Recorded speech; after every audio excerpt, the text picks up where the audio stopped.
여러분, 지금 화면에 보이는 이 기괴한 소나무를 보십시오. 나무가 마치 거대한 힘에 눌린 듯 한 방향을 향해 90도로 고개를 숙이고 있습니다. 식물학자들도 지형학자들도 끝내 설명하지 못한 이 기이한 풍경. 이곳은 조선의 가장 비극적인 왕 단종이 유배 시절 머물던 육지 속의 섬 청룡포의 어서 앞입니다. 그런데 말입니다.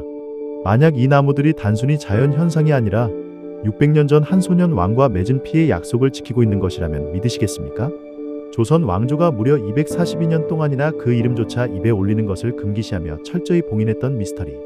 실록에는 자결했다고 적혀 있지만 전국의 민초들은 백마를 타고 하늘로 승천했다고 증언했던 한 남자.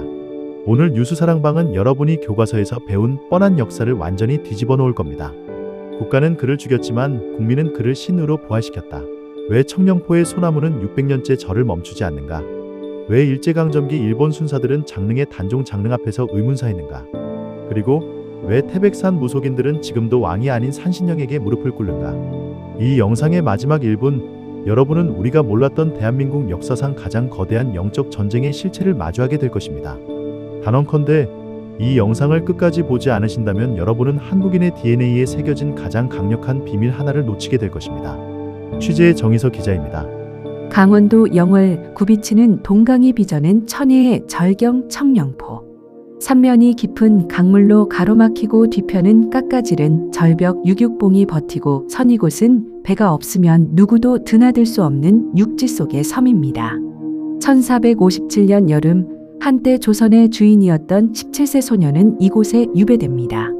이곳에서 단종은 소나무 숲을 거닐며 한양에 두고 온 아내를 그리워했고 층층이 쌓인 돌탑에 자신의 기구한 운명을 눈물로 쏟아냈습니다. 당시 청룡포의 밤은 감시병들의 서슬 퍼런 눈초리와 강물 소리뿐이었죠. 하지만 그 적막 속에서 단종의 모든 흐느낌을 온몸으로 받아낸 유일한 목격자가 있었습니다.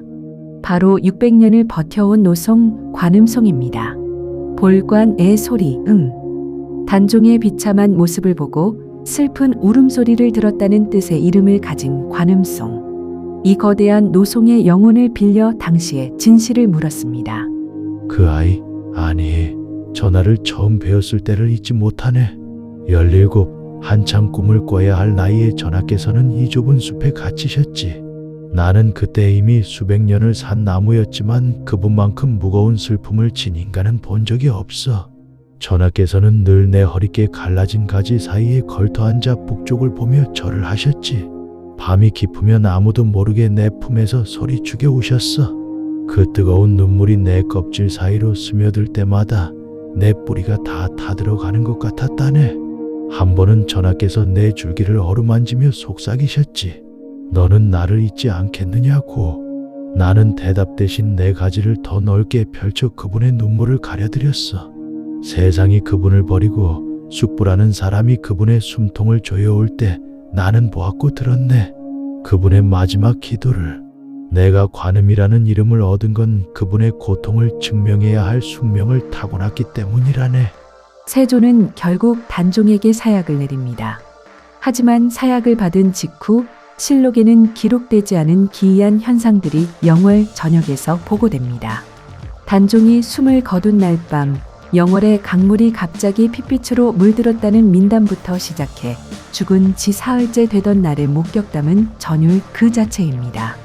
당시 태백산 인근의 주민들은 안개가 자욱한 새벽, 눈부시게 하얀 백마를 탄 소년이 산 정상을 향해 달리는 것을 목격합니다. 수천 마리의 까마귀가 그 뒤를 따랐고 소년이 지나가는 길마다 산천 초목이 절을 하듯 굽어지는 현상이 벌어졌습니다. 주민들이 엎드려 전하 어디로 가시나이까?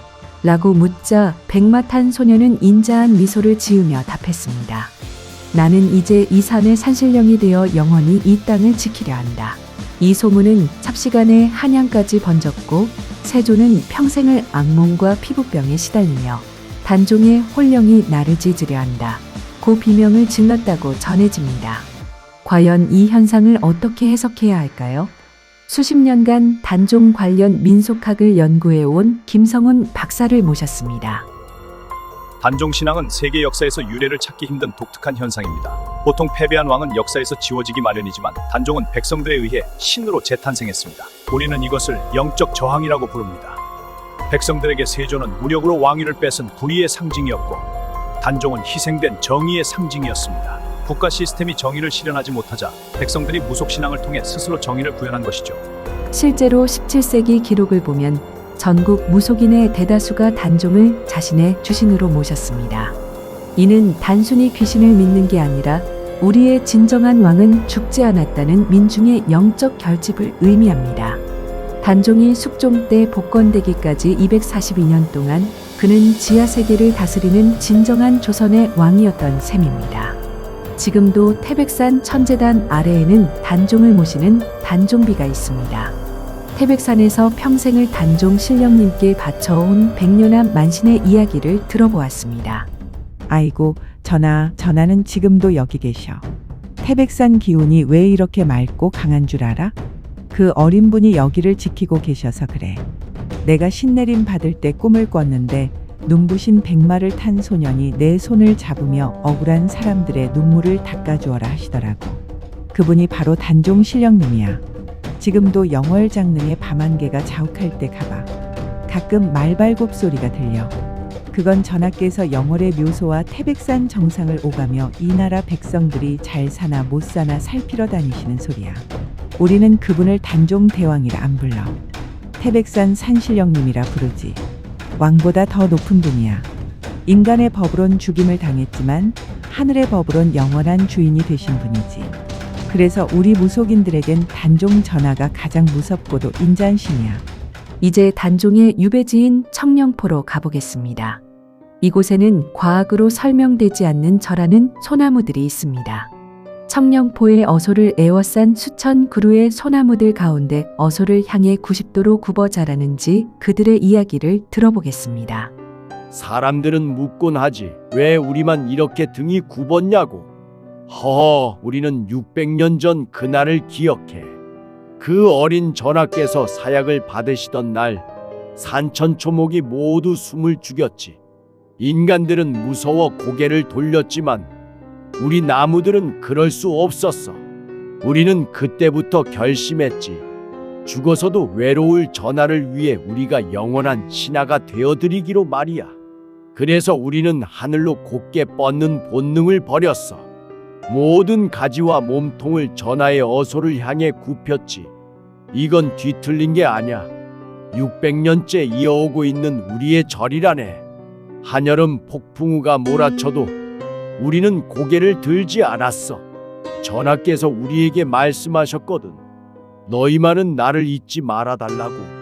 그래서 지금도 전하의 숨소리를 들으며 고개를 숙이고 있는 거라네. 세조는 왕위를 얻었지만 평생을 공포 속에 살았습니다. 그의 자손들 역시 요절하며 가문의 몰락을 지켜봐야 했죠. 하지만 단종은 어떻습니까? 그는 육신을 잃었지만 백성들의 가슴 속에서 영생을 얻었습니다. 누가 진짜 승자입니까? 칼로 다스리는 자입니까? 아니면 사랑과 의리로 기억되는 자입니까? 오늘 뉴스사랑방이 준비한 단종의 사후 미스터리. 청령포의 관음송은 여전히 전하의 울음소리를 기억하고 있고 장릉의 소나무들은 여전히 고개를 숙이고 있습니다. 이것이 단순한 자연현상인지 아니면 600년의 약속인지는 이제 여러분의 판단에 맡기겠습니다. 지금까지 정희석 기자였습니다. 여러분이 알고 계신 또 다른 단종의 기적이나 미스터리가 있다면 댓글로 공유해주세요. 억울한 자를 신으로 만들어 지켜내는 우리 민족의 위대한 정서를 다시 한번 되새기며 뉴스사랑방은 다음에도 세상이 숨겨둔 놀라운 진실을 들고 찾아오겠습니다. 오늘 영상이 여러분의 가슴에 작은 파동을 일으켰다면 구독과 좋아요로 우리 역사의 수호신들을 함께 지켜주십시오. 시청해 주셔서 감사합니다.